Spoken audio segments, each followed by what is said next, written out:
the view of the White House. Secondly, you had two Republicans last night that voted against this bill, Congressman Massey and Davidson. Does the president think that they should be primaried? I believe he does, and I don't think he likes to see grandstanders in Congress. What's the alternative? I would ask those members of Congress. Did they want to see a tax hike?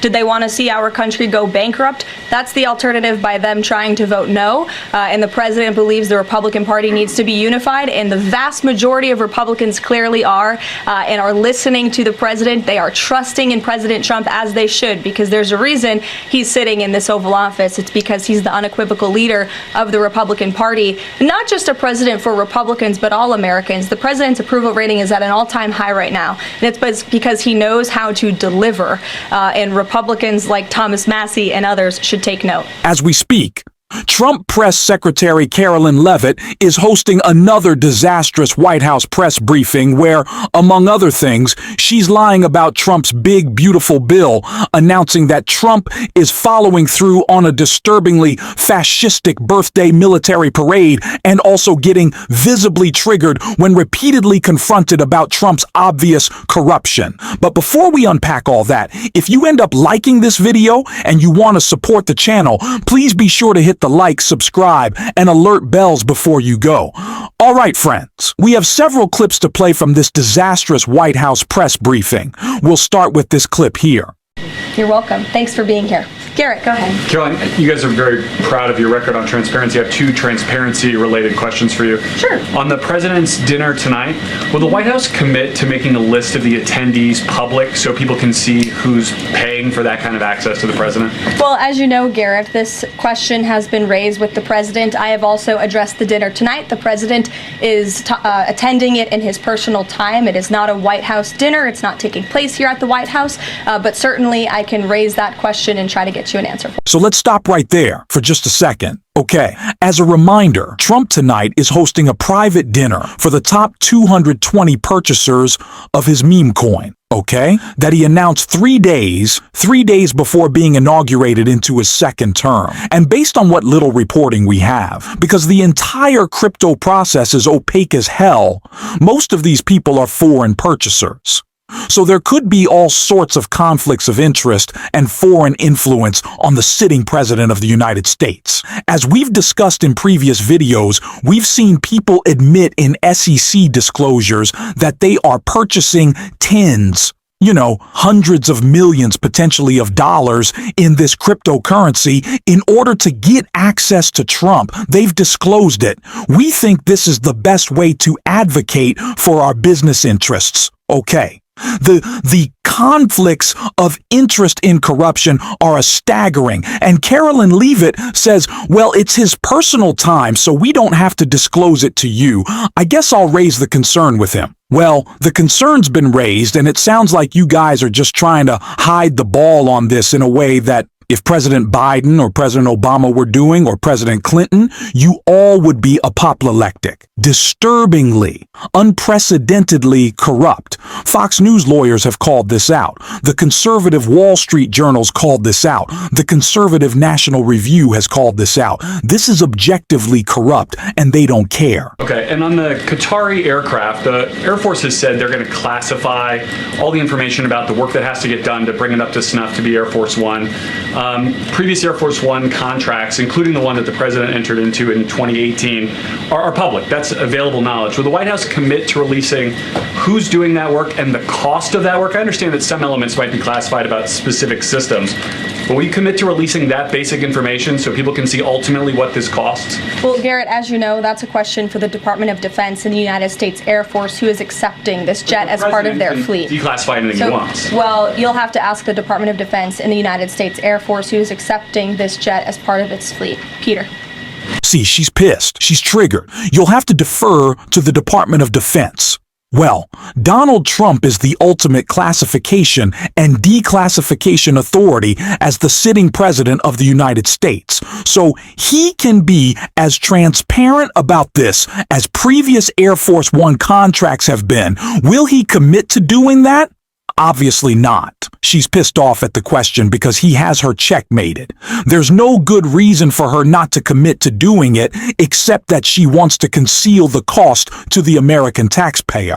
Again, as a reminder, this free corrupt gift, I shouldn't say corrupt, it is corrupt, but this free gift that Trump is receiving in the form of a $400 million luxury jet. It's not free because, according to experts, it could cost up to 3 times the value of the plane to go through the legally required security upgrades to serve as Air Force One. So, if it is a $400 million plane, as the consensus indicates, it could cost up to $1.2 billion of taxpayer money to upgrade this flying palace to be the new Air Force One. And then after Trump leaves office, he says he's going to take the plane with him. So the American people will be footing the bill for the security upgrades for Trump to get a really sweet flying palace that he's going to take with him. And we're going to foot the bill for the new Boeing 747s that are being built as we speak. So we're getting doubly screwed on this with absolutely no benefit. This is not free. It's super corrupt, and more people should be upset about it. Here's another clip. And just following up on the dinner tonight, you mentioned this is not a White House dinner, but the president is always the president, and the Trump family is making money off of this. So can you just explain, how is this not the president using the office to enrich himself? All of the president's assets are in a blind trust, which is managed by his children, and I would argue one of the many reasons that the American people reelected this president back to this office is because he was a very successful businessman before giving it up to publicly serve our country. That's an absolutely stupid, shitty argument that would not fly for anybody. And it doesn't fly for Trump. Poll after poll after poll shows the American people recognize that Donald Trump is corrupt. It's just objectively. So it's not like they don't think he is corrupt. He is corrupt, and they know it. This idea that, well, his assets are being managed in a blind trust, that would be more comforting if it weren't his children.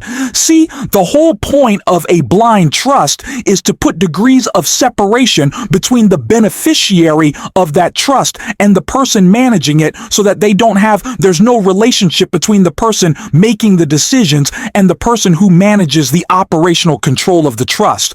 Basically, a total veil of secrecy and separation between A and B. We have no evidence that exists between Donald Trump and his children. A blind trust led by his children is an oxymoron by definition. And note that the reporter asking the follow-up question talks about the Trump family. It's not just about enriching Trump personally. It's also about him engaging in practices that will enrich his children. I thought you all were upset about Hunter Biden. Well, Hunter Biden, he enriched himself off Joe Biden's office. Even if that's true, then by definition, this is so much worse, because we're talking about orders of magnitude of more money and a direct connection between Trump and the activities involved. House Republicans investigated for more than a year, nearly 2, and they couldn't find anything linking decisions by Joe Biden directly to Hunter Biden's enrichment. There was no relationship there. Did Hunter Biden engage in bog standard Washington, D.C. Beltway nepotism where he tried to cash in on his father's name? Yes. Is that gross? Yes. Is it common? Yes. And if you want to call it out, that's fine. Feel free to do so. It's fairly common nepotism, but feel free to call it out. But by definition, this is so much worse because Trump is knowingly participating, and it's orders of magnitude worse. They don't care because it's not about principles. It's only about outcomes. Here's another clip. Hatred has no place in the United States of America under President Donald Trump. So this is in response, I believe, to 2 Israeli embassy staffers who were murdered today in Washington, D.C., which is tragic. Absolutely. But the irony of Donald Trump, or of Carolyn Levitt, saying that hatred has no place in the United States under Donald Trump is when Donald Trump is the most hateful American president we've ever seen, and himself says he hates people, right? So he says he hates Taylor Swift. Just one random example of Donald Trump admitting that he has hatred. He's a hateful man, and his movement is inherently a hateful one. Here's another clip. The president will further honor our military next month on June 14th when he hosts the 250th anniversary of the United States Army with a grand military parade celebration right here in our nation's capital. President Trump will be joined by veterans, active duty troops, wounded warriors, Gold Star families, and patriotic Americans from across the country to celebrate our heroes who have kept us safe. Tickets for the parade and the celebration are available through the America 250 Commission's event registration portal. It will be a truly historic and special day for our country. After the parade, President Trump will travel to the G7 Leaders Summit in Canada from June 15th through the 17th. So, it's super gross. Military parades basically don't exist here in the United States the way we understand them in other countries. So like Russia, the North Korea, things of that nature. Donald Trump, his birthday is also on June 14th by sheer coincidence, right? That has nothing to do with it. Even though he's wanted military parades and birthday parades going all the way back to his first term, this is something that third world, or rather I should say developing nations do, and tin pot dictatorships do. As a matter of fact, Trump was called out by sitting members, conservative members of his armed forces or of the military that he led in his first term, the American military, for wanting to do this in his first term. They were like, "Sir, this is expensive. It's unnecessary. And quite frankly, it's totally un-American because the key aspect of the United States is not, it's not that you can't have respect and patriotism for the armed forces, but the key component is civilian control of the military. We don't glorify the military in that way. Yes, we show respect to veterans, which is why we should be expanding their health care, which is something Republicans opposed until Jon Stewart and liberals bullied them into backing the pact, which expanded veterans' health care.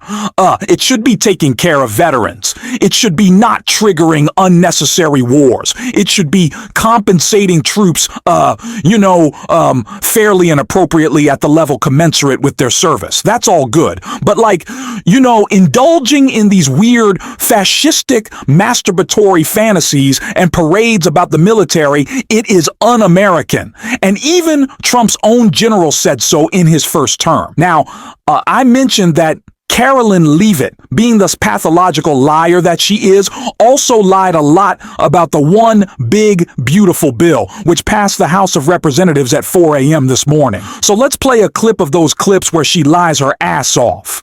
The One Big Beautiful Bill also helps get our fiscal house in order by carrying out the largest deficit reduction in nearly 30 years with $1.6 trillion in mandatory savings. Every single Democrat in the House of Representatives who voted against all of these common sense and massively popular policies. The Democrat Party has never been more radical and out of touch with the needs of the American people. The One Big Beautiful Bill is the final missing piece toward ushering the golden age of America. The Senate should pass this as quickly as possible and send it to President Trump's desk for a final signature. Again, triggered. He's tried to primary Massey before. He failed. He might succeed this time around. We'll see. We'll talk about that in a separate video.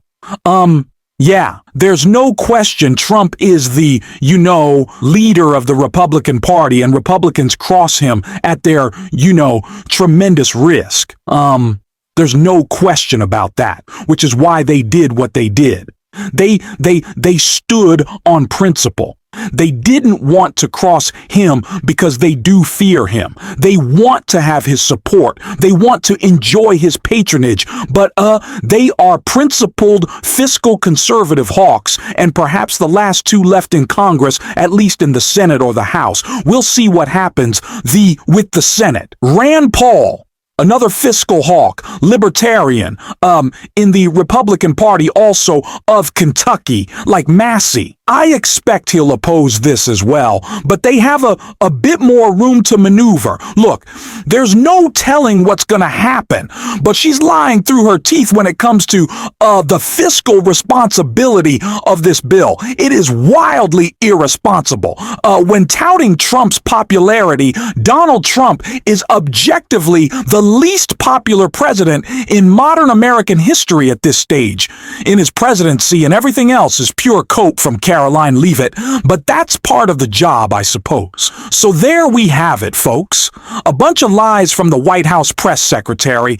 She's getting triggered at the notion of defiance, of rebellion, of conservatives standing on principle, and also triggered at the notion that people would question Donald Trump's integrity when he is obviously and objectively the most corrupt president in the history of the United States by far. In the meantime, let me know what you think in the comments, and until next time, I'll see you soon.